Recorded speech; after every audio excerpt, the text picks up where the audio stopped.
Cell Academy, Goa's best institute for IIT, JEE and medical exam preparations for class 8 to 12th. State topper for NEET, JEE, BITSAT 2024 are produced by Cell Academy.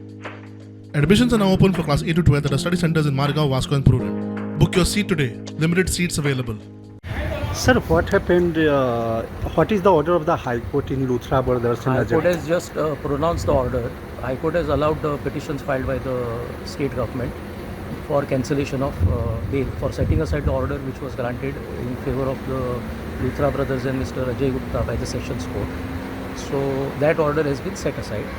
But the court has granted 2 weeks' time to surrender and has also granted liberty to move a fresh application for bail, and has also requested the Sessions Court that if the bail application is filed, that it should try and decide the matter within 2 weeks. It is in the both Anjuna case and All cases. Government had filed applications for cancellation of bail of Luthra brothers and Ajay Gupta. What is the order of the High Court?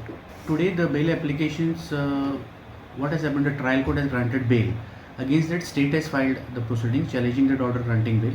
Today Honorable High Court has allowed all the applications filed by the state, by virtue of which the bail granted by the trial court has been cancelled, and the matter is liberty is given to all the accused to apply afresh as regards the bail is concerned, and directed the trial court to decide the bail application within a period of 2 weeks. Till then, the Honorable High Court also has held that the bail rejection which is done, they will not surrender for a period of next 2 weeks till the application is decided. What was the primary contention of the state? No, main contention on which the argument were advanced was that the very criteria for grant of bail was not considered by the trial court.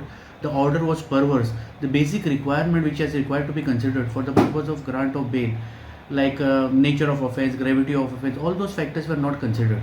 And Honorable High Court, after considering the material on record, more particularly another argument was that the documents which were very material, which ought to have been considered by the trial court, were not considered. All these factors apparently are considered by the Honorable High Court, and accordingly the order is passed.